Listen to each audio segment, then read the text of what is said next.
Break के बाद स्वागत बढ़ते आगे। आईसीसी चैंपियंस ट्रॉफी 2025 के फाइनल में आज भारत का मुकाबला न्यूजीलैंड से होगा। दोपहर 2:30 पर दुबई के इंटरनेशनल क्रिकेट स्टेडियम में यह मैच खेला जाएगा। चैंपियंस ट्रॉफी में भारतीय टीम अब तक टूर्नामेंट में अजेय रही है।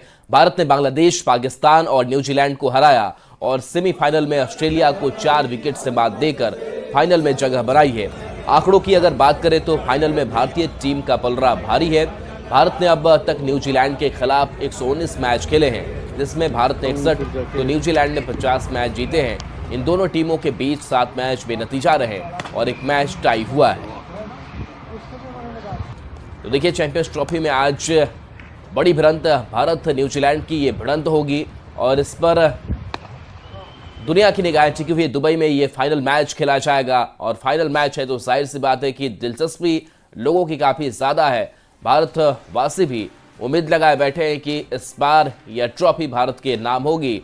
तो चैंपियंस ट्रॉफी में आज फाइनल फाइट और इस फाइनल फाइट से पहले लगातार पूजा अर्चना का दौर भी चल रहा है ताकि भारत को जीत हासिल हो। इसके लिए कई जगहों पर यज्ञ पूजन भी किया जा रहा है। वहीं जो भारतीय खिलाड़ी है वो भी अपनी रणनीति के साथ मैदान में उतरेंगे और इस चैंपियंस ट्रॉफी को अपने कब्जे में करेंगे। तो ये तस्वीर देखिए किस तरीके से, जहां पर जय घोष हो रहा है, हर हर महादेव से गुंजायमान है और भारतीय तिरंगा यहां पर लोग लहरा रहे हैं। और देखिए, यज्ञ पूजन हो रहा है ताकि भारत को जीत हासिल हो सके। ये धार्मिक अनुष्ठान की तस्वीरें हैं और सभी लोग प्रार्थना कर रहे हैं भारतीय टीम की जीत को लेकर के। तो तस्वीर जहां देखिए, दुग्धाभिषेक जो है वो मंदिरों में किया जा रहा है। दूसरी तरफ अलग अलग जगहों पर उत्साह भारतवासियों का बरकरार है।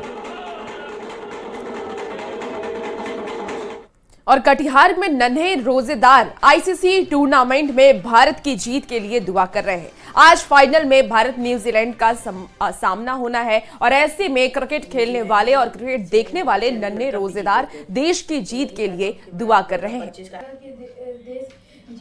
के लिए क्रिकेट सिर्फ एक खेल नहीं बल्कि खेल के आगे भी कुछ है। इस तस्वीर के सहारे ये समझने की कोशिश कीजिए, ये नन्हे रोजेदार है और रमजान का पाक महीना है और ये नन्हे रोजेदार टूर्नामेंट में जो भारत पहुंचा है उसके लिए क्या दुआ कर रहे हैं। जरा इन नन्हे रोजेदारों से बात करते हैं। क्या दुआ करते हैं फाइनल में इंडिया को लेकर, क्या दुआ करते हैं? अभी रमज़ान का भी महीना चल रहा है, हम लोग रोज़ा भी रख रहे हैं और रमज़ान में बच्चों के दुआ भी कबूल होती है, इसलिए हम लोग भी दुआ कर रहे हैं कि इंशाअल्लाह इंडिया जीते न्यूजीलैंड से चैंपियंस ट्रॉफी। क्या नाम आपका? फहद नैयर खान।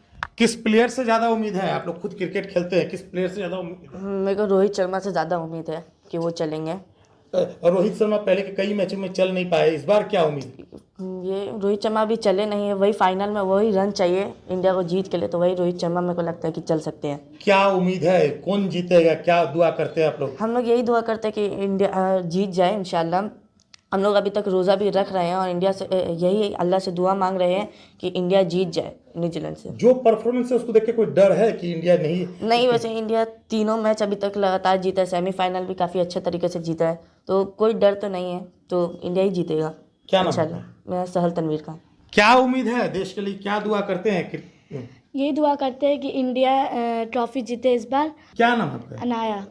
तो देखिए, ये नन्हे रोजेदारों की टोली है और रमजान का पाक महीना है। हर नन्हे रोजेदार का इस तरह से दुआ कर रहे हैं कि निश्चित तौर पर जो इंडिया न्यूजीलैंड के फाइनल है उसमें इंडिया की जीत निश्चित मिलेगी। सुब्रत, न्यूज़ 18 कटिहार। और दानापुर से बड़ी खबर, जहां होली मिलन के नाम पर शराब पार्टी हुई। डांसर्स के साथ शराब पार्टी हो रही थी। पुलिस अधिकारियों ने दबिश दी। नशे की हालत में 4 लोग गिरफ्तार किए गए। शराब की 6 बोतल भी बरामद की गई है। महिला दिवस के दिन आयोजन किया गया था। फुलवारी शरीफ के जानीपुर की घटना सामने आई है। बुद्ध रिसोर्ट में ये पार्टी चल रही थी।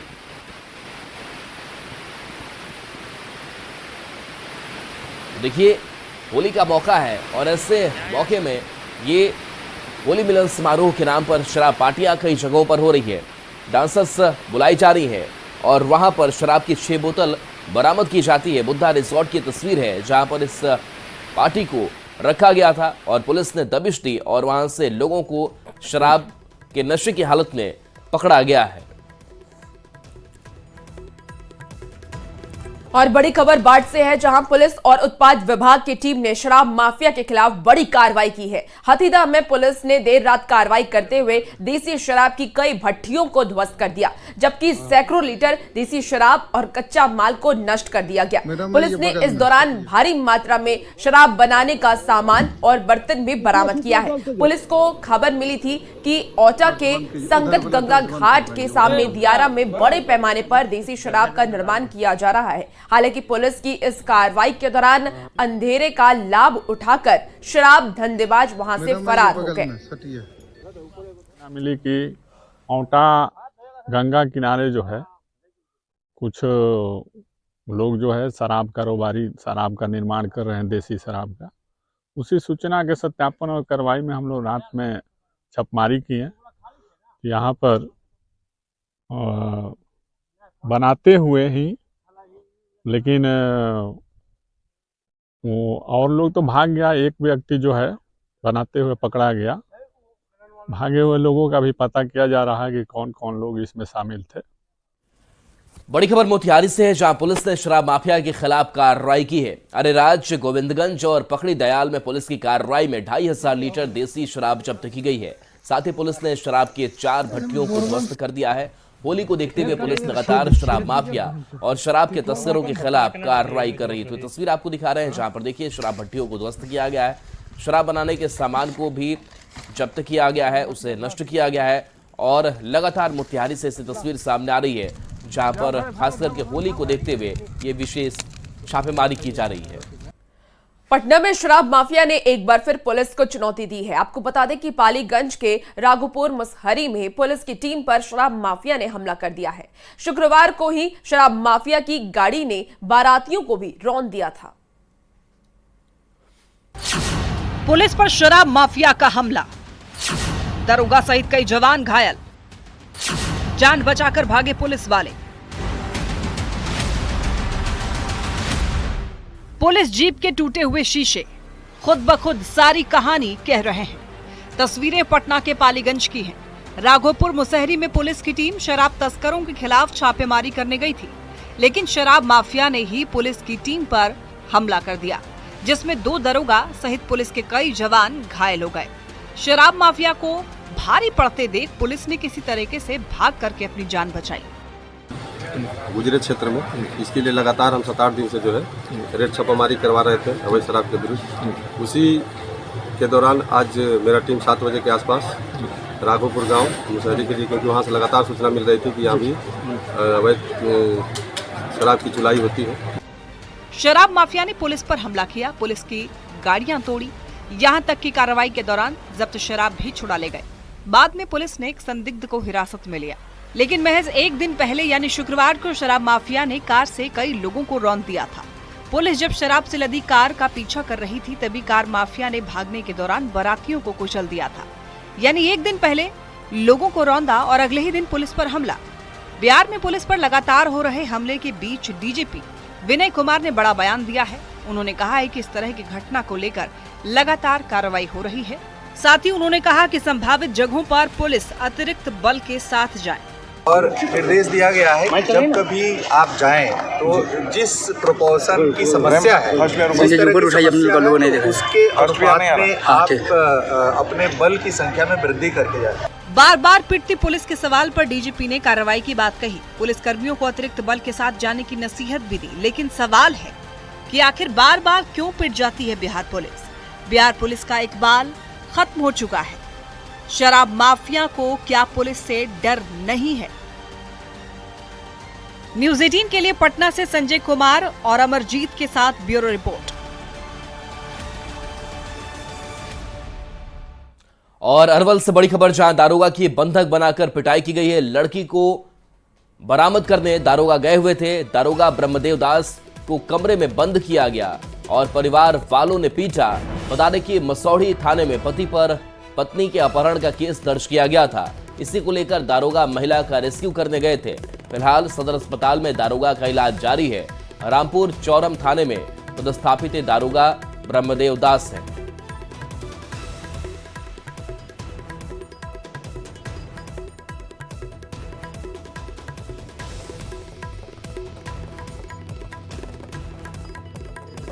के भाग दिया और हमारा थाना वाला भी गाड़ी छोड़ के चल दिया। अकेले आप पर क्या, वहाँ से हम जब कोशिश करें भागने के लिए तो हमको 3, 4, 5 आदमी जो है कालर पकड़ के बंदी पकड़ के खींचते अंदर कर अपना घर में ले जाके बंदी बना के अब पूरा मारपीट लाठी डंडा से जो चप्पल से, उसके बाद ऊपर से पानी ढाल दिया 1 बाल्टी जब बेहोश हो गए थे। और इसी बीच बड़ी खबर शिवहर से भी आ रही है, जहां खनन अधिकारी और पुलिस पर हमला हुआ है। खनन माफिया ने टीम पर हमला किया है। अधिकारी और पुलिसकर्मी के साथ मारपीट भी की गई, तो अधिकारियों ने वहां से अपनी जान बचाकर वहां से वो भाग निकले। अवैध बालू खनन रोकने गई थी टीम। आपको बता दें कि पिपराही के बैरिया शेरा टोला के नदी दियारा की ये पूरी घटना बताई जा रही है। पीछे की तरफ से लगभग 10-12 लोग लाठी डंडा लेके हमला कर दिए और क्योंकि मेरे पास सशस्त्र बल था नहीं, इसलिए मैं वहाँ से अपनी जान बचाने के लिए पीछे की तरफ भागते हुए रोड पे आ गया और मेरा जो वाहन था उस पर चढ़ के वापस थाना की तरफ आने लगा। इसी बीच रास्ते में मुझे थाना की जो गाड़ी आ रही थी वो मिल गई और उनके साथ जब मैं वापस वहाँ पहुँचा तब तक वो लोग वहाँ से भाग गए थे। तो एक के बाद एक ये तस्वीरें बताने को काफी है कि बिहार में अपराधियों में पुलिस का खौफ नहीं है। सवाल यही है कि आखिर कब तक बिहार पुलिस से हुई पिटती रहेगी, कब ऐसे बेलगाम बदमाशों पर नकेल कसी जाएगी। बढ़ेंगे आगे। हजारीबाग में बेखौफ बने अपराधियों के निशाने पर केंद्रीय कर्मचारी आ गए हैं। अपराधियों ने एनटीपीसी के डिस्पैच डीजीएम की गोली मारकर हत्या कर दी। सरेआम हुई इस वारदात के बाद जहां आम लोग सहमे हुए हैं, वहीं कर्मचारी भी भयभीत दिख रहे हैं और प्रशासन से सुरक्षा की गुहार लगा रहे हैं। पूरी खबर जानिए इस रिपोर्ट में। हजारीबाग में बेखौफ बने अपराधी। एनटीपीसी के डीजीएम पर बरसाई गोलियां। कार पर सरेआम की फायरिंग। अधिकारी की मौत पर उठे कई सवाल, क्योंकि बेखौफ हैं अपराधी। कहां है पुलिस?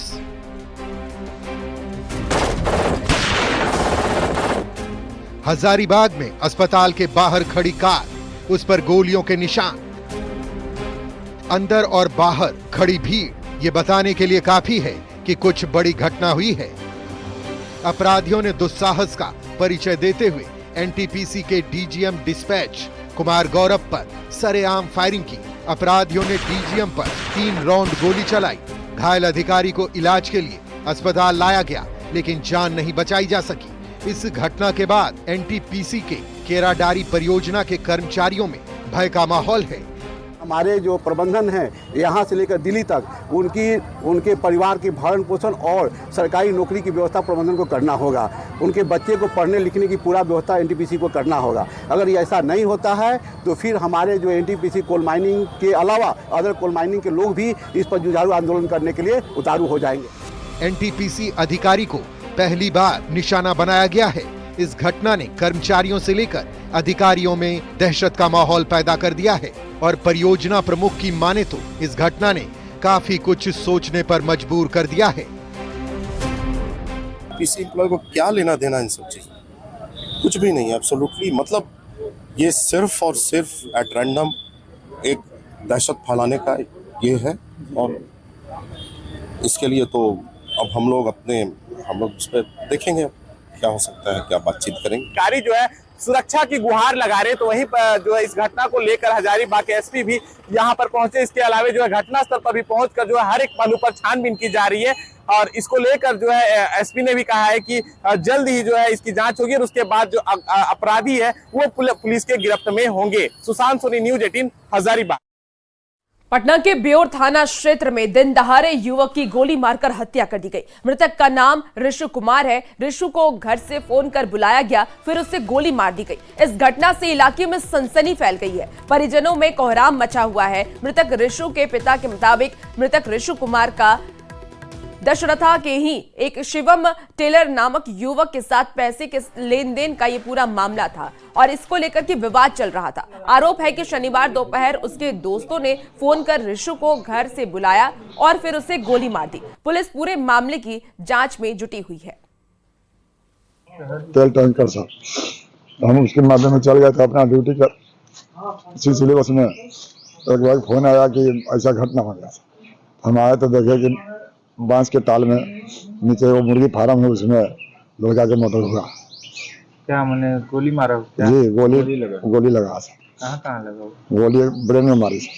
सब उसको दोस्त है, लगे 10 गोला दोस्त, सब घर पर आता था खाए, सब कोई घर पर आता था। अब बुला के कुछ मत बोलिए, सब भाग जाएगा। ना ठीक है, आप कीजिए ना, तू कहिए। 2 के गोली लगा है, जे ही ले गया होगा।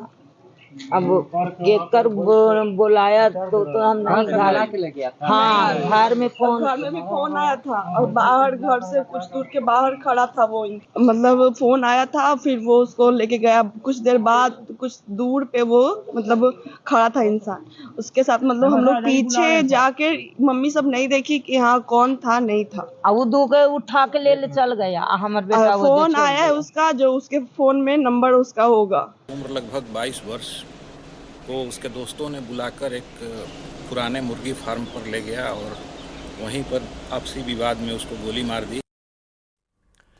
मधुबनी में पति पर पत्नी की गला दबाकर हत्या का आरोप लगा है। महिला काजल की हत्या कर शव को फांसी के फंदे से लटकाने का आरोप लगा है। घटना का सीसीटीवी फुटेज भी सामने आया है। घटना मलदार टोला का है। मृतका कालज के पिता का कहना है कि उनकी बेटी की शादी शैलेश यादव के साथ हुई थी। शैलेश और उसके परिजन अक्सर उसे प्रताड़ित करते थे। किसी बात को लेकर पति पत्नी के बीच झगड़ा हुआ। इसके बाद पति ने पीटकर और गला दबाकर उसकी हत्या कर दी, फिर उसे फांसी के फंदे से लटका दिया। पुलिस मामले की जांच में जुट गई है। आरोपी पति फरार है। कहता कि हम रूम खोले हैं, तोड़ के खोले हैं, वो स्टाफ मिला हुआ है, तोड़ के खोला हुआ सीन देखेगा सर, ऑटोमेटिक उसमें बेटी को मारा गया है, फंसरी नहीं लगाया। जैसा वो सीन दिखा रहा है उसमें मेरी बेटी फंसरी नहीं लगा सकती।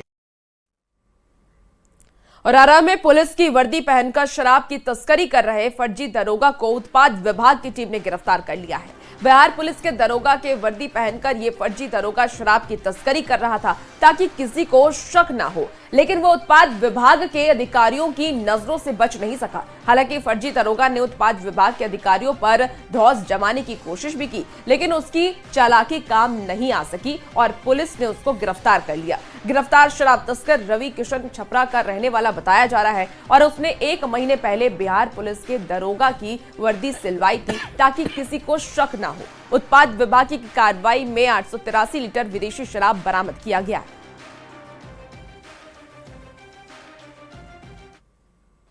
उसके आधार पर हम लोगों ने अपना जांच लगाया था, तो ये मैंने पुलिस की वर्दी में पहने हुए गाड़ी ड्राइव करते हुए नजर आए, जो काफ़ी तेज़ी से गाड़ी लेके जा रहे थे। हम लोगों ने जब रोका तो काफ़ी इन्होंने ये करने का कोशिश किया, तो जमाया। फिर जब उनको उतार के ढंग से पूछताछ की गई तो ये पता चला कि बिल्कुल फर्जी है, कहीं दरोगा नहीं है और दरोगा का वर्दी इन्होंने हाल में ही 1 महीना पहले सिलवाया है कहीं से। तो गैरकानूनी है, बिल्कुल गैरकानूनी है। और साथ में ये गाड़ी में शराब लदी हुई थी। कहाँ से दरोगा जी आप लेकर के आ रहे थे शराब? बलिया। अच्छा, कहाँ ले जाना था? अच्छा, गाड़ी किसकी है? मेरी। अच्छा, तो कैसे आपको ख्याल आया कि ये वर्दी पहन ले पूरा दरोगा का और उसके बाद शराब लेकर के जाएं?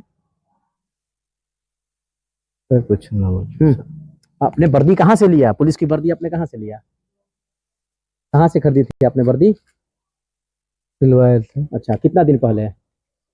1 महीना पहले। अच्छा, मतलब शराब के धंधा करने के लिए वर्दी आपने सिलवा लिया, यही ना? नहीं। हाँ, तो फिर कैसे वर्दी पहन ली आप? भागलपुर में खाकी ने एक बार फिर गुंडागर्दी सामने आई है। ये गुंडागर्दी आम लोगों के साथ नहीं बल्कि एनएसजी कमांडो के साथ की गई। गाड़ी लगाने के विवाद में दारोगा आग बबूला हो गए और एनएसजी कमांडो को थप्पड़ जड़ दिया। कमांडो को जबरन पकड़कर थाने ले आए। कमांडो को 8 घंटे थाने में बंद रखा गया। कमांडो शिवम ने थाने में मारपीट का भी आरोप लगाया है। गहरे जख्म दिखाए हैं। इस घटना का सीसीटीवी फुटेज भी सामने आया है। सीसीटीवी में देखा जा सकता है कि पुलिसकर्मियों ने कैसे कमांडो के साथ ज्यादती की है। फिर वो दरोगा राहुल कुमार बोलता है कि भाई ये किसकी गाड़ी है। मैं बोला, मैं चुपचाप खड़ा था, मैं कुछ बोला नहीं। फिर राहुल साहब ने बोला कि भाई इसका गाड़ी का फोटो लो और चालान काट दो। तो मैं उसके बाद गाड़ी के सामने आया, होमगार्ड राजीव रंजन फोटो खींच रहा था, तो मैं बोला सर ये हमारी गाड़ी है, मैं साइड कर रहा हूँ। उसके बाद तब तक होमगार्ड ने मेरे को धक्का मारा, राहुल साहब ने उतर के पीठ पे थप्पड़ मारा। जैसे उसने धक्का देके मेरे को आगे भेजा, राजीव रंजन मेरे को मुंह पे थप्पड़ मार दिया। नहीं संभल रहा था, इसको अंदर हाजत में बंद कर दो और फिर देखा जाएगा, इसको जेल से भिजवा के रहेंगे, इसका वर्दी उतरवा के रहेंगे, इसका हम नौकरी खा जाएंगे। हाजत में रखा? हाँ हाजत में रखा सर। कितना थे? मारा करीब 7-8 बंदे थे, मारा 5 मिनट तक मारा। 5 मिनट।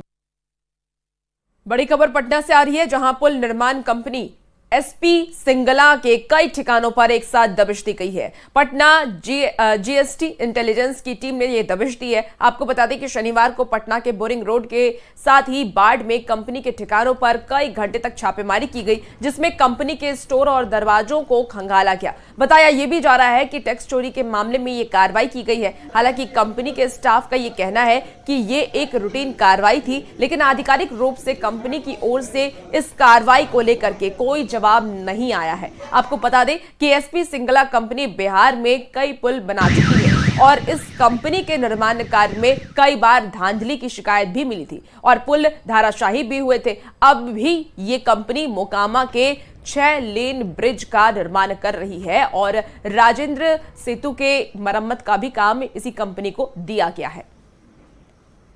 मारने आया था क्या? सर हम कुछ नहीं जानते, हम अभी 7 बजे ड्यूटी पर चले। ड्यूटी पर आए तो क्या पता चला?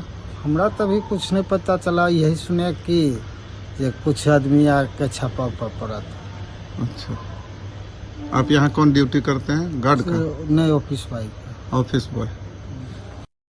और मोतिहारी से बड़ी खबर, जहां 15 लाख का गांजा जब्त किया गया है। लग्जरी कार से ये गांजे की खेप मिली है।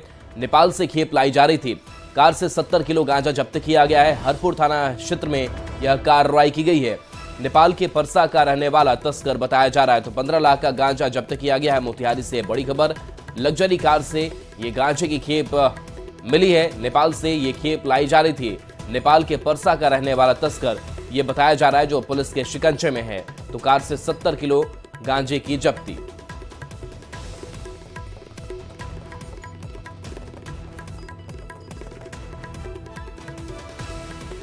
और पूर्णिया के रंगभूमि मैदान में आर्ट ऑफ लिविंग के संस्थापक और आध्यात्मिक गुरु श्री श्री रविशंकर ने भव्य महासत्संग किया। श्री श्री रविशंकर ने लोगों को मेडिटेशन और सुदर्शन की क्रिया बताई।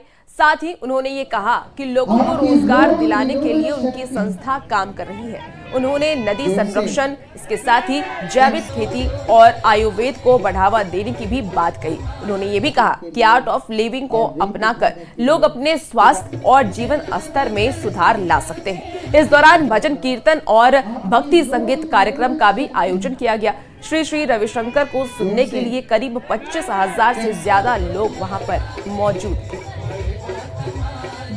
हमारे भीतर बढ़ता है, इसलिए योग प्राणायाम ध्यान आवश्यक है, सबको करना है। तो क्या क्या हो गया? ध्यान का हो गया। फिर अपना जो बेरोजगार युवा है वो सब अपना नाम दीजिए। जो बाहर भी जाना चाहेंगे वो सब लोग अपना नाम दीजिए। 2 साल 3 साल बाहर जाके काम करना हो वो आप कर सकते हैं। उसके लिए ट्रेनिंग भी 6 महीने का अच्छे से ट्रेनिंग यहाँ दे दें। 14 मार्च को होली मनाई जाएगी। उसके पहले ही बिहार में होली का रंग चढ़ने लगा है। आम हो या खास, सभी पर होली की मस्ती छाने लगी है। ये रिपोर्ट देखिए।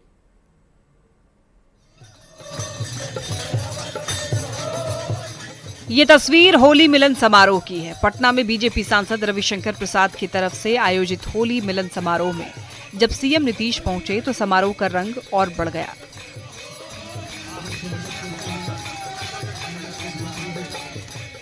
होली गीत के बीच रविशंकर प्रसाद ने मुख्यमंत्री नीतीश कुमार को गुलाल लगाया, जिसके बाद सीएम नीतीश कुमार ने भी रविशंकर प्रसाद के साथ फूलों की होली खेली। साथ ही एक दूसरे के गले लगकर होली की शुभकामनाएं भी दी। नेता प्रतिपक्ष तेजस्वी यादव भी पूरी तरह होली के रंग में रंगे हुए दिखाई दिए।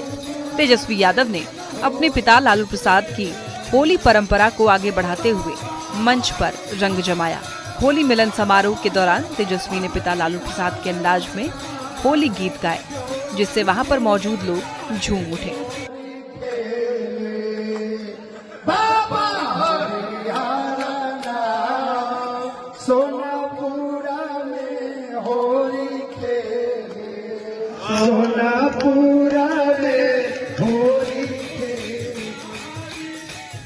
जमुई में भी बीजेपी विधायक श्रेयसी सिंह ने एनडीए कार्यकर्ताओं के साथ जमकर होली खेली। होली के पारंपरिक गीतों पर एमएलए श्रेयसी सिंह ने ढोल और झाल बजाकर ऐसा समा बांधा कि लोग झूमने पर मजबूर हो गए।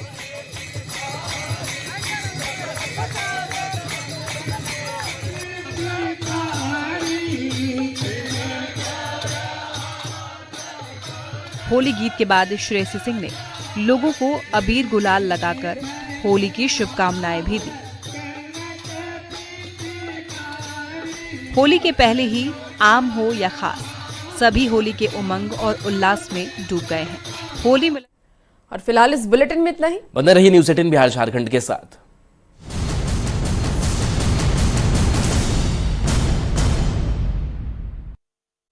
मेरा